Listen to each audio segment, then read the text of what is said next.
Hello tout le monde, j'espère que vous allez tous très bien. Aujourd'hui, on se retrouve pour une toute nouvelle vidéo d'un cas qui, je l'espère, vous est encore inconnu. Le cas d'aujourd'hui va être un petit peu différent de d'habitude. Ça va toujours parler d'un crime, bien évidemment, on reste dans le thème, mais ça va toucher aussi beaucoup de la santé mentale, qui est quelque chose qui est assez incompris et qui est souvent peu pris en considération dans les affaires criminelles. Et justement, notre affaire du jour est un très bon exemple de cela. Comme toujours, si vous avez un petit cœur sensible, peut-être vous abstenir de regarder cette vidéo. Mais par contre, si vous avez l'estomac bien accroché, installez-vous confortablement car on va commencer.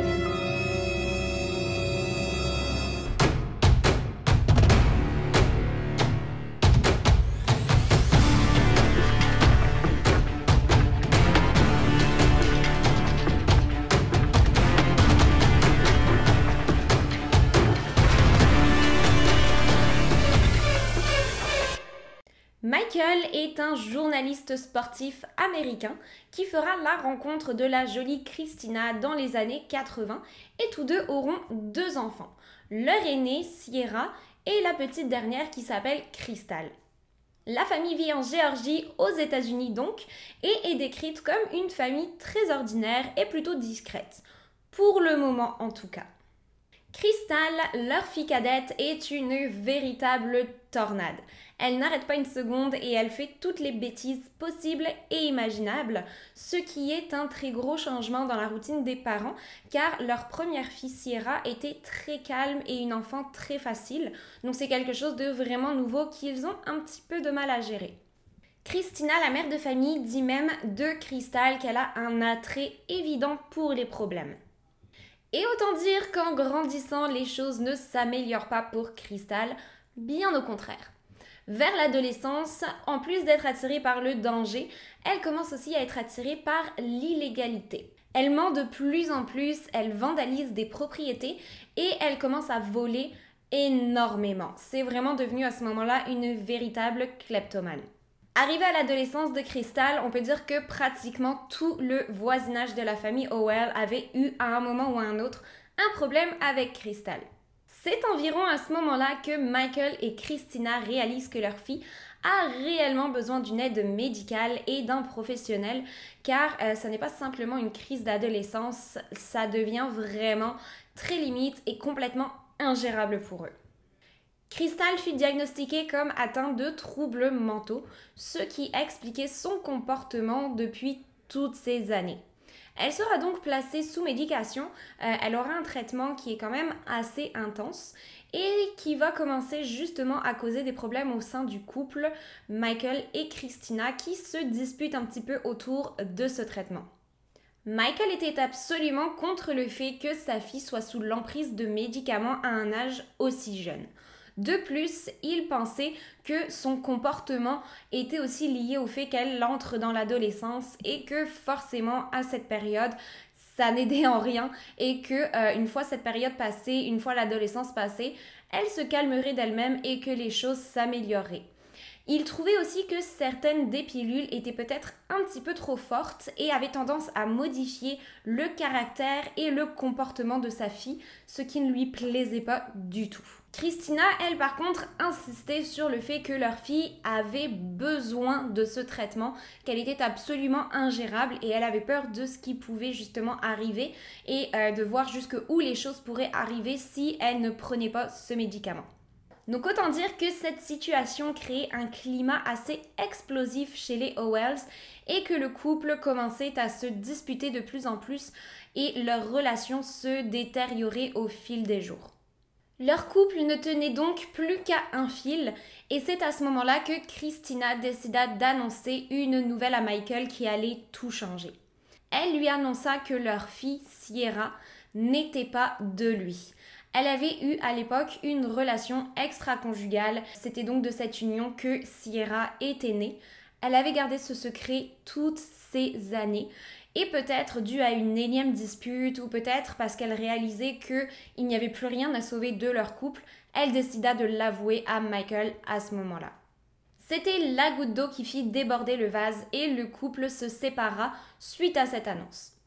Michael emmena Crystal avec lui et tous les deux s'installèrent dans un grand chalet de 8 chambres qu'il avait acheté à Maggie Valley en Caroline du Nord. Le logement était absolument superbe, situé en pleine nature au milieu de rien. Le terrain où il vivait était littéralement entouré de prairies et de forêts, donc c'était vraiment l'endroit parfait pour prendre un nouveau départ. Michael se disait que de vivre en pleine nature pourrait faire un bien fou à sa fille et qu'elle arrêterait peut-être enfin de chercher les ennuis. Les choses malheureusement n'allèrent pas en s'améliorant. Vous vous en doutez très certainement car sinon il n'y aurait aucune raison pour moi d'être assise aujourd'hui à vous parler. Le comportement de Crystal s'empirait de jour en jour. Elle volait de plus en plus souvent, elle consommait maintenant des drogues dures et elle fuguait très régulièrement, durant parfois des semaines entières, sans donner la moindre nouvelle à son père qui était mort d'inquiétude à chaque fois. Malgré cela, Crystal continue de vivre une adolescence plutôt normale. Elle est scolarisée dans un lycée dit alternatif, qui est un établissement d'enseignement doté de programmes et de méthodes non traditionnelles. Là-bas, elle y fait la rencontre de Tyler Metz et Summer Ramsey, deux jeunes filles de son âge qui deviendront très rapidement ses amies les plus proches. Il faut savoir que les deux jeunes filles avaient un tempérament complètement à l'opposé de Crystal. Elles sont de très bonnes élèves qui travaillent bien à l'école, qui ont de bons résultats, qui sont très calmes aussi et qui ne cherchent pas les problèmes. Les trois copines passent énormément de temps chez Crystal et donc chez Michael et se rendent compte que la relation entre Crystal et son père est extrêmement explosive mais malgré tout pleine d'amour.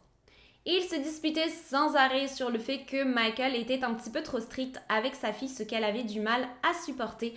Mais malgré tout cela, elle était en adoration pour son père et ne cessait de répéter à quel point elle l'aimait et à quel point il était un père formidable. Jusque-là donc, une relation entre une adolescente et son père plutôt normale. Mais c'est le 24 février 2014 que tout dérape. Michael et Crystal se rendent dans un supermarché pour faire les courses et pendant que Michael est en train d'acheter ses articles, il se rend compte que sa fille est en train de voler.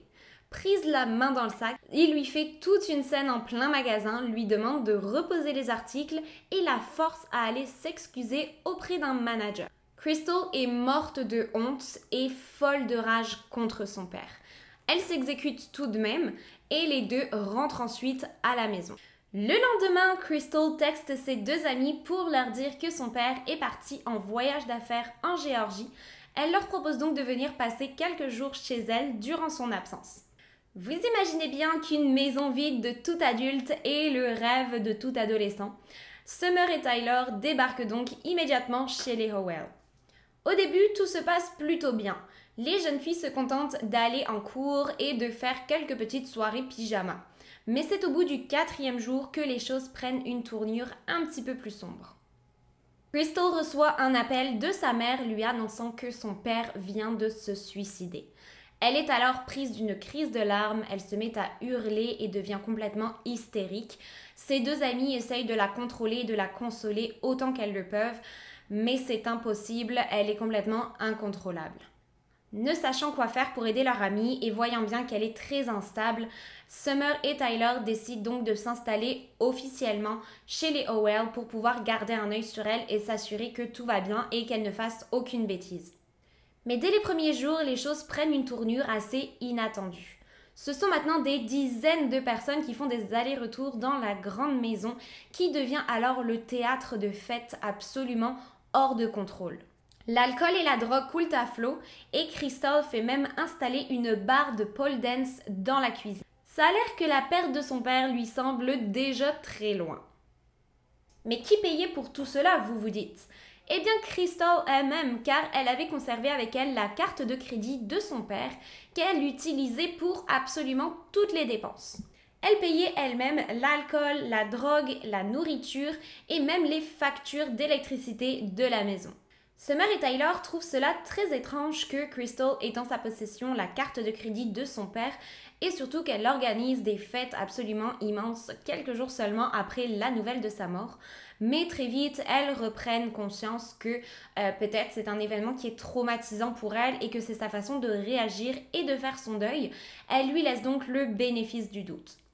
Durant une soirée très forte en drogue, Crystal commence à halluciner et à dire à ses amis avoir vu des choses très étranges, notamment avoir vu l'esprit de son père se promener dans la maison. Personne ne dit ça, je quitte les lieux immédiatement. Peu importe que la personne soit sous l'emprise de drogue ou non, c'est ciao direct.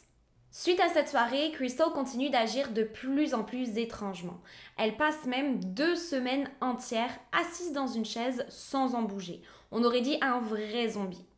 Elle décide ensuite de se ressaisir et d'aller s'installer chez sa mère pour une durée de 6 mois. Elle insiste néanmoins sur le fait qu'elle veut que ses amis restent dans la maison et continuent de l'occuper et d'en profiter. Elle leur dit qu'elle continuera de payer pour la nourriture et pour toutes les factures, qu'elle n'aurait pas un sou à débourser. Les 2 copines hésitèrent un long moment mais finirent par accepter. Après tout, qui refuserait une telle proposition? Crystal insiste tout de même sur le fait qu'il y avait une règle très importante que les 2 copines devaient promettre de respecter. Cette dernière était de ne jamais, sous aucun prétexte, s'approcher de près ou de loin du cabanon se trouvant dans le jardin. Bien sûr, ce genre de règle assez étrange laisse place à beaucoup de questions.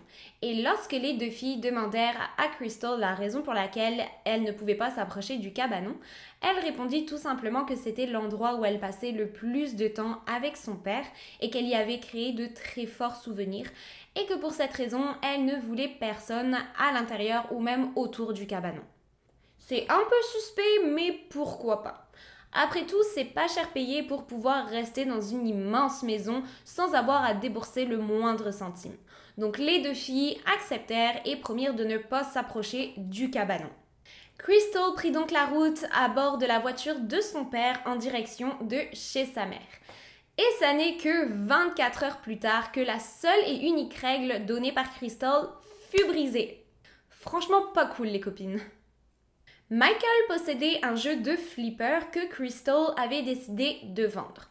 Mais ne l'ayant pas fait et l'objet étant assez encombrant, les 2 copines décidèrent de tout simplement l'entreposer dans le cabanon en attendant le retour de Crystal. C'est Summer qui s'occupa de cette mission. Elle se rendit directement au cabanon et coupa le cadenas qui fermait la porte. Lorsqu'elle ouvrit la porte, une odeur absolument abominable s'en échappa. Elle pensa tout d'abord que c'était sûrement un animal qui avait dû mourir, mais hésitante, elle décida tout de même de s'en approcher pour le vérifier par elle-même. C'est alors qu'elle vit le corps d'un homme recroquevillé sur lui-même avec un énorme trou au milieu du crâne et du sang partout. Elle sortit immédiatement du cabanon et appela la police.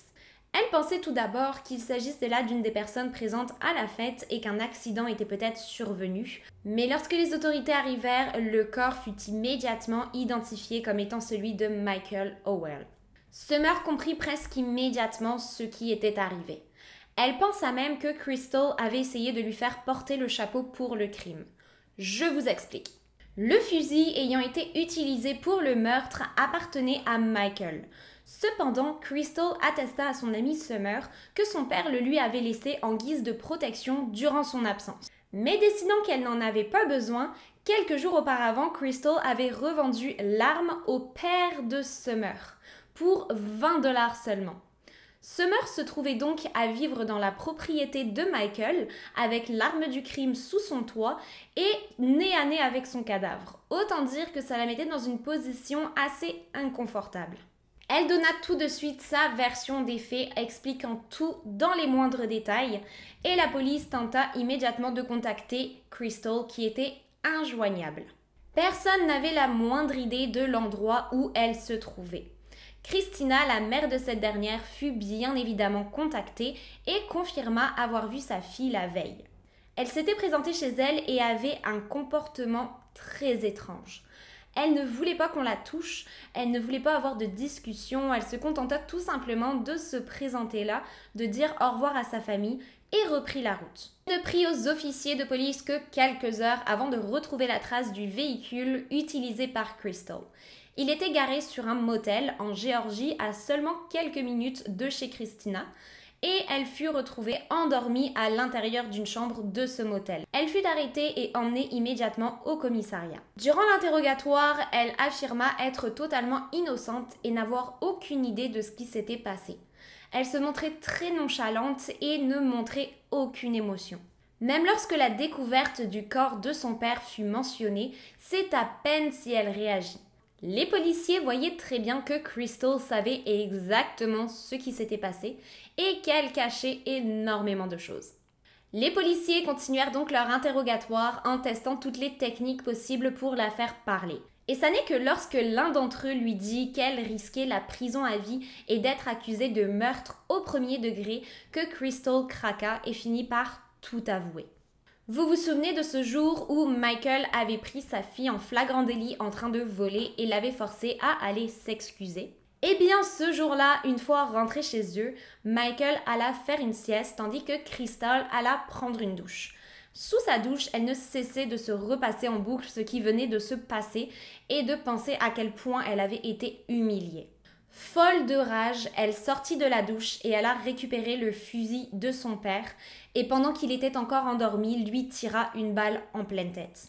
Elle cacha ensuite son corps dans le cabanon et nettoya la scène du crime avant d'appeler ses amis pour leur annoncer que son père était parti en voyage d'affaires et qu'elle avait la maison pour elle toute seule. Personne n'était capable de comprendre le motif derrière ce crime absolument atroce. Surtout que, comme je l'ai dit précédemment, Crystal et son père avaient une relation extrêmement fusionnelle et elle l'aimait vraiment. D'après ses proches, ceci était tout simplement dû à ses problèmes mentaux et au fait qu'elle ait arrêté son traitement. Son père voulait vraiment bien faire et prendre soin d'elle en essayant de l'éloigner un petit peu de ce qu'il pensait être le problème.